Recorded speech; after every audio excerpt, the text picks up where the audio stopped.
We are changing all the time. But in a certain point in our history, the evolution of our psychology stopped completely. Psychotherapy teaches us that we must come to learn the past in order to empower ourselves for changing the present. Let's take a look.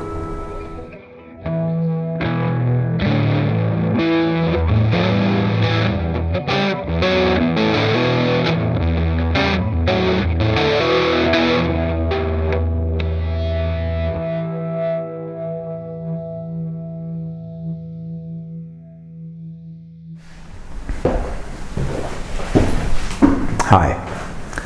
The core of psychology is our wish to enhance our control over our lives. We want to feel better, to think differently, and to alter our behavior. Now, we are immensely influenced by past experiences in our lives, our individual lives and our collective history. Some are unknown to us or unconsciously hidden from us.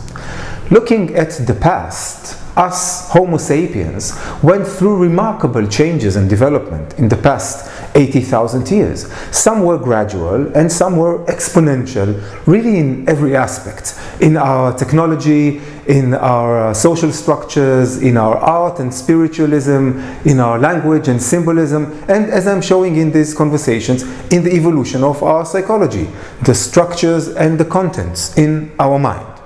Now, a great drama happened in our evolution around 10,000 years ago, the Neolithic revolution.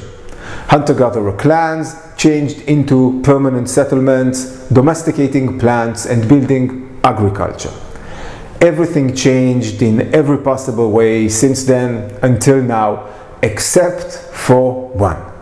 The evolution of our psychology fixated almost completely, froze, halted. Strong forces in our communities had and still have a strong interest in this stalemate.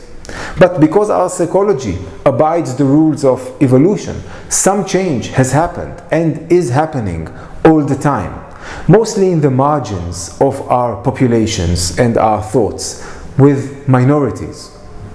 Now, these alternatives are competing with the ruling psychological format on the fitness to the changing environments of which we are a part. So these alternatives are a part of our human psychodiversity.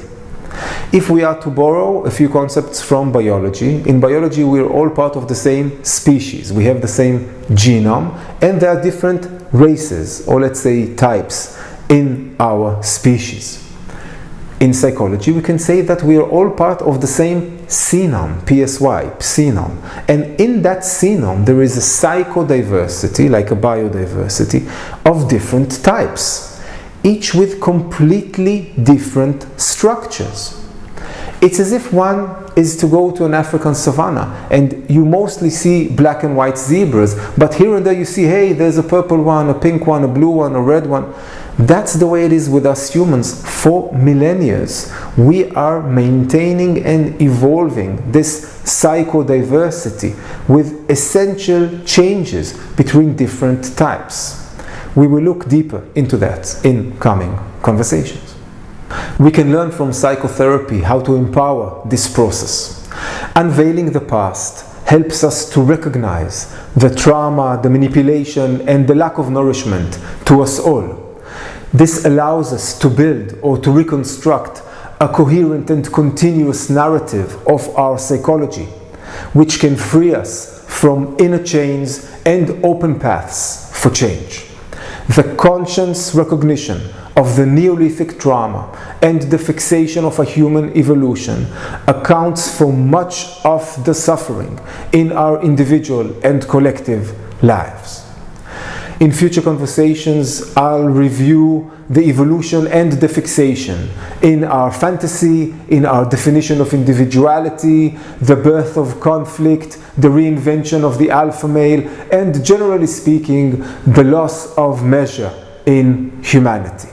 So we'll end here today. Thank you very much for watching. Please make sure to press like, subscribe, share, comment. Let's psychodiverse together. Bye-bye.